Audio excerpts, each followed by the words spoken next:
A gente começa essa edição com a crise na Venezuela após as eleições presidenciais. Já estão comigo, a partir de agora, Marcelo Torres, nosso enviado especial do SBT a Caracas, a Natália Fruê, diretamente de Brasília, e a Patrícia Vasconcelos, ao vivo em Washington. Muito boa noite para vocês. Olha, a primeira pergunta que eu faço é exatamente para o Marcelo, porque a vitória de Nicolás Maduro foi proclamada antes mesmo dos dados totais das urnas. O resultado é contestado pela oposição e já gerou, inclusive, uma grave crise diplomática em toda a América Latina. E tem protestos também na capital, não é isso, Marcelo? Conta tudo pra gente. Uma boa noite para você, meu amigo.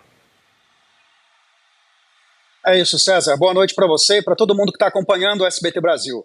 Só para você entender por que a oposição não está reconhecendo os resultados. Imagina que aí no Brasil, por exemplo, César Filho seja eleito presidente do país e a autoridade eleitoral apenas diga, olha, foi eleito com 51% dos votos, mas não divulgue quantos votos você teve em Belo Horizonte, em São Paulo, ou no distrito da Lapa, ou no distrito de Perdizes, etc.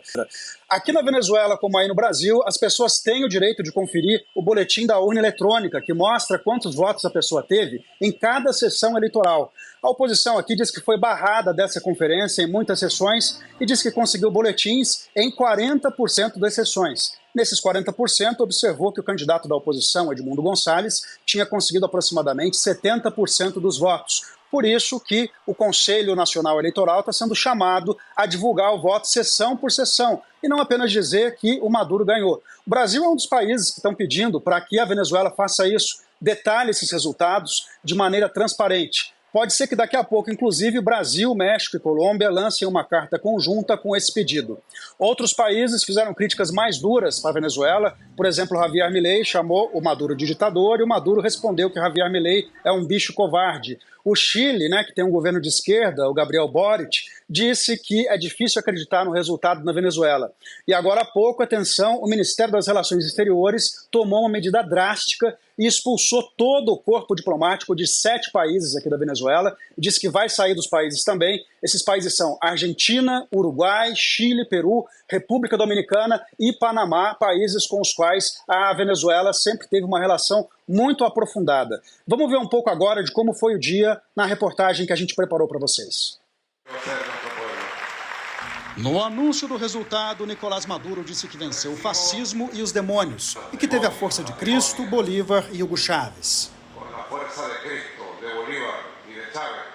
Foi uma cerimônia feita às pressas para criar um fato consumado, já que a Justiça Eleitoral não tem os números finais.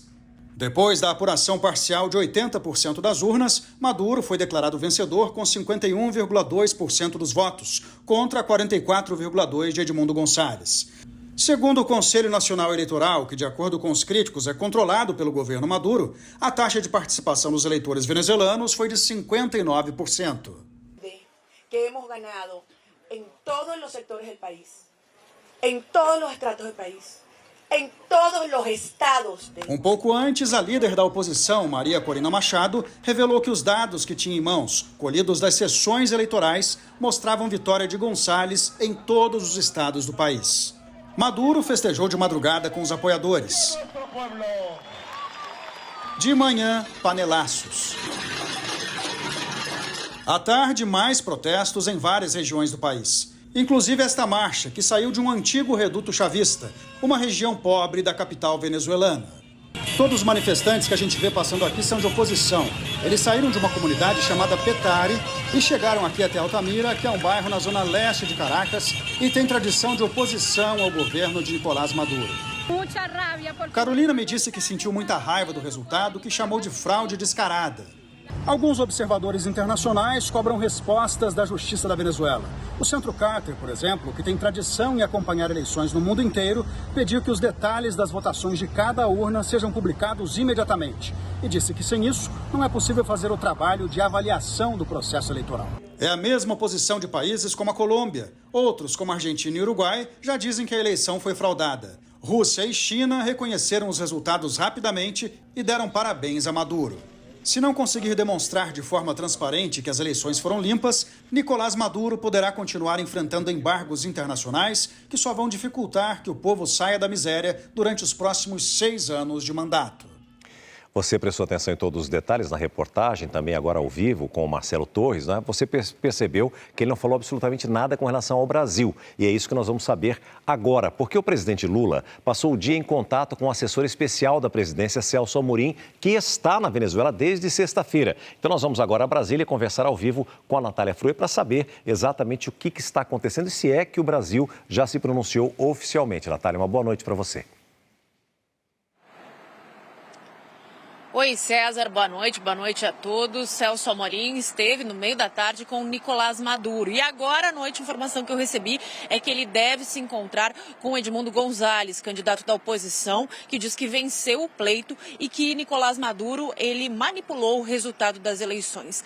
Em nota, o Itamaraty defendeu a verificação imparcial dos resultados e diz que ainda aguarda a divulgação pelo Conselho Nacional Eleitoral da Venezuela do resultado por mesa de votação, porque considera isso indispensável para a transparência, credibilidade e para a legitimidade da eleição. Durante a tarde, o ministro Mauro Vieira, ele conversou com chanceleres de outros países, como por exemplo da Espanha, Colômbia e também do Chile. E eles estão tratando da divulgação de um comunicado conjunto, cobrando a divulgação dessas atas. O Itamaraty também orientou a embaixadora do Brasil na Venezuela, Glivânia Maria de Oliveira, a não comparecer à reunião em que Nicolás Maduro se proclamou, disse que venceu a eleição no domingo, César. Obrigado pelas informações. E o que será que pensa o governo norte-americano? É que nós vamos saber agora com a Patrícia Vasconcelos ao vivo e direto de Washington, porque os Estados Unidos ainda não reconhecem a vitória de Nicolás Maduro, lembrando que a realização de eleições justas era uma das condições dos americanos para aliviar as sanções contra a Venezuela. Não é isso, Patrícia? O que diz o governo aí dos Estados Unidos? Conta pra gente. Uma boa noite para você. É isso, César. Boa noite para você, boa noite a todos. Olha, assim como o Brasil, o governo aqui de Joe Biden espera a divulgação por parte das autoridades eleitorais venezuelanas do resultado detalhado por urnas, por sessões.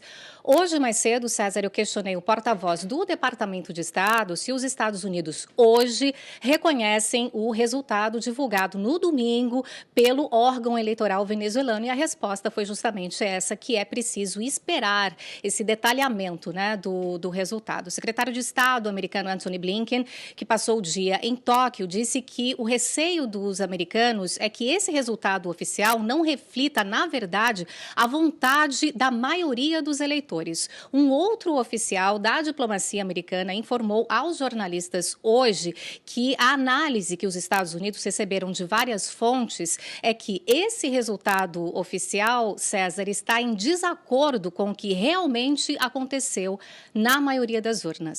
Pelo 4º ano consecutivo, o SBT News é a marca mais confiável de jornalismo no Brasil, de acordo com o Instituto Reuters. 62% dos brasileiros consideram o SBT News e o SBT Brasil a fonte mais segura de informação. Além das reportagens da TV, com o SBT News você tem acesso a conteúdos exclusivos quando e onde quiser. SBT News, notícias que você pode confiar.